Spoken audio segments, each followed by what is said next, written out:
The question here, are some pet products, which are sold in thousands of stores, harming and sometimes even killing cats and dogs? Investigative reporter Joel Grover has uncovered some alarming evidence, and tonight he's here with it. Joel. Well, Paul and Colleen, we're talking about these products which are sold in major supermarkets and pet supply stores. They're meant to get rid of fleas and ticks on your pets. But we've been looking closely through government data and have found thousands of reported pet illnesses and deaths that are linked to these kinds of products. Let's face it, for many of us, pets are like members of the family, which is why it would be so devastating if your dog were to suddenly collapse. Twitching, convulsions, seizures. Or if your cat were to drop dead. I felt like it was my fault because I had applied the product. After you used an over-the-counter pet product, which is approved by the U.S. EPA. Do I want to risk my own cats to that? And I have 6, and the answer is no. The products we're talking about are popular flea and tick shampoos or drops. They're sold by different companies under different names, but they all contain the same type of pesticide, called pyrethrins, or the synthetic versions known as pyrethroids. These are the same pesticides used in well-known products to kill bugs around your house. Is this completely safe? Yeah. That's what Heidi Wohler of Santa Clarita says they told her when she bought BioSpot flea and tick shampoo for her 2 cats, Hummer and Samson. I read the directions and I followed them thoroughly. But within minutes of applying the shampoo, Heidi says both cats began having seizures, especially Hummer. He's shaking, he can't breathe. Samson was saved by an emergency room vet, but Hummer didn't make it. He died a horrible, violent, fast death. This is not an isolated case. We looked through the EPA's database of reported incidents involving domestic animals from all products containing pyrethrins and pyrethroids.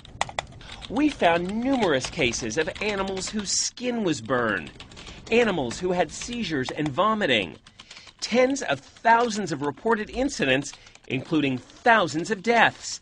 Even the EPA admits it's not sure how many thousands of animals have been harmed by these pesticides. If they're on the shelf in a grocery store or a drugstore, you assume that that's been tested and is fine. But things weren't fine when Rich Parsons of La Quinta applied Hart's flea and tick drops to his dog Duffy.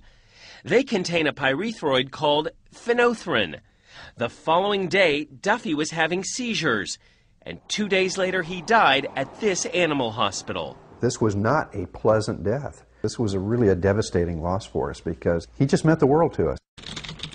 In fact, there are entire websites where pet owners report illnesses and deaths after using products containing pyrethrin and pyrethroid pesticides. How's he doing? Good. Yeah.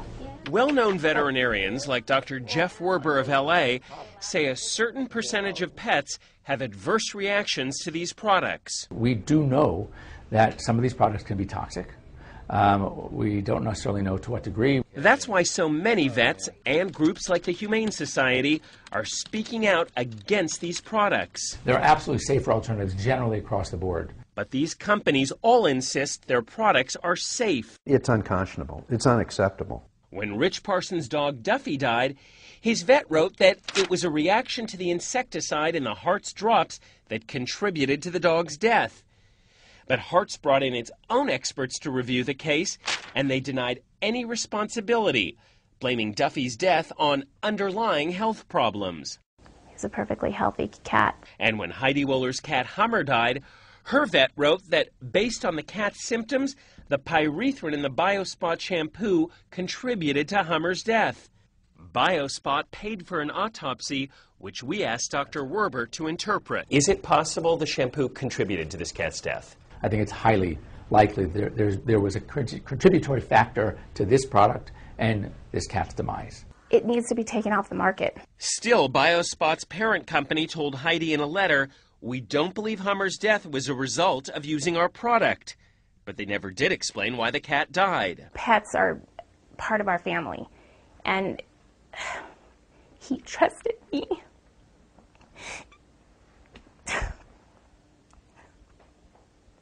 So I, in turn, tried to do my best, and I trusted the product. The U.S. EPA tells us it has now begun a major review of these flea and tick products to make sure they're really safe.